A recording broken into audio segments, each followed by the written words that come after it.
Hello Rodney. Thanks for clicking on my video. 7:43, 61 degrees.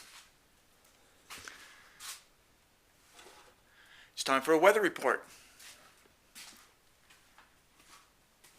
How do we get a weather report? We go outside, or we turn into Weatherman Jerry. How's it up there, Weatherman Jerry? Fine and dandy. Back to you. Oh, let's see what we got going on today. Got this thing. That was kind of an interesting thing. Very nice. It's this jar. And see, there's a hole right there. There used to be a glass thing in there, and it was broken. Some little son of a gun broke it. I got it at a garage sale, and I asked about it, and she said that some kid broke it. Way to go, kid.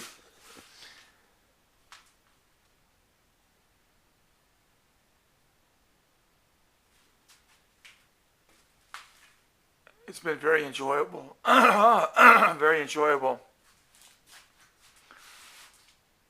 stacking these objects. These are really high quality objects.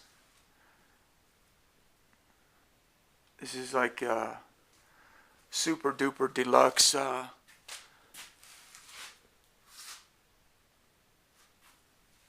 you know, like Lincoln logs or whatever like that. These are beautiful. All aluminum, very beautiful. I don't know if I showed you that. This is aluminum as well. This is a beautiful, beautiful thing. That's a sewing machine frame that the sewing machine guy gave me. I got like 20 sewing machines. You know, I look back on that, and I was really going through some sort of a psychiatric thing. I had to have been. I mean, you don't just go out and buy 20 sewing machines.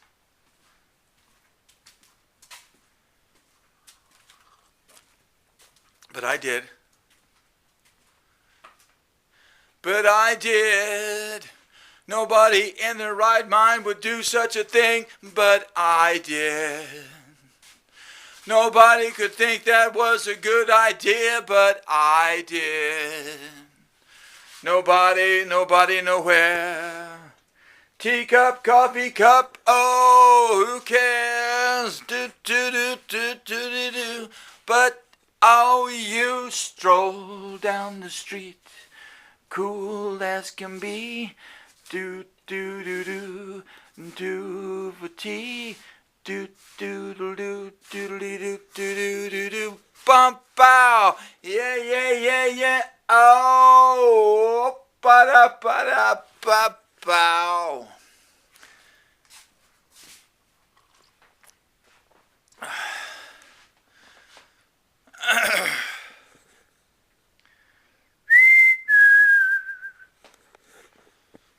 It's going to get installed probably tomorrow morning. Could possibly be tonight, but probably tomorrow.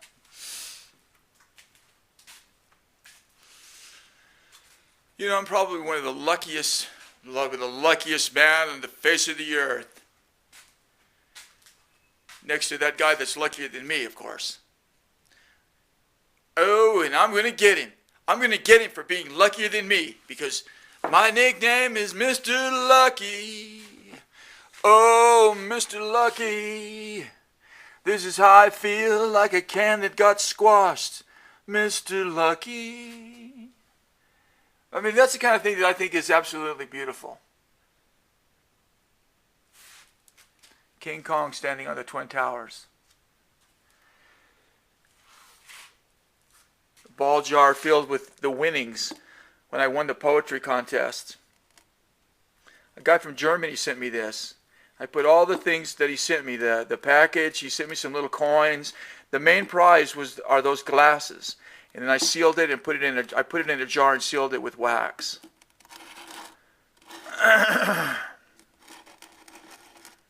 That's when I lived at my other location.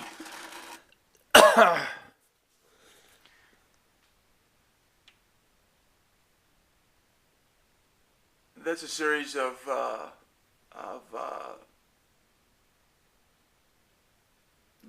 that's a collage of my very first screen print.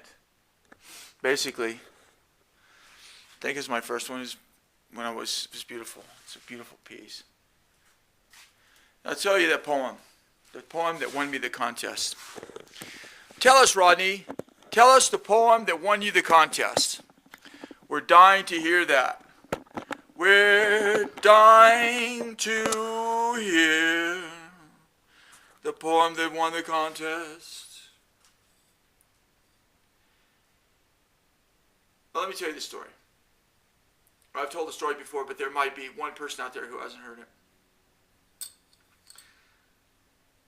I used to do a lot of drawings. I don't do as many drawings as I used to, but I used to do a lot of drawings. And I was in this little place. And I went up to get some coffee. And it was more of a, how do I look? Ah, you look fabulous, buddy. You look like Ginger Baker. So, there was this, this place. So I went up to the counter to get some coffee. And there was a girl there. And she had a hickey on her neck that must have been that freaking big, man. I mean, it looked like she got hit with a baseball or something, man. It was unbelievable.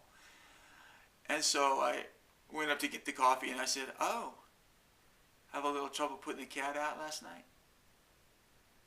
And she didn't get it right away. And then I glanced at her hickey and then she smiled, gave me my coffee. And I went down, sat down and wrote a poem that won the contest.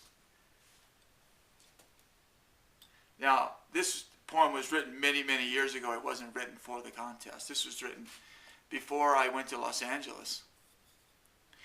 Then he sucked her neck till her blood turned to black and blue, a cheap tattoo that screamed to all, the property of you know who.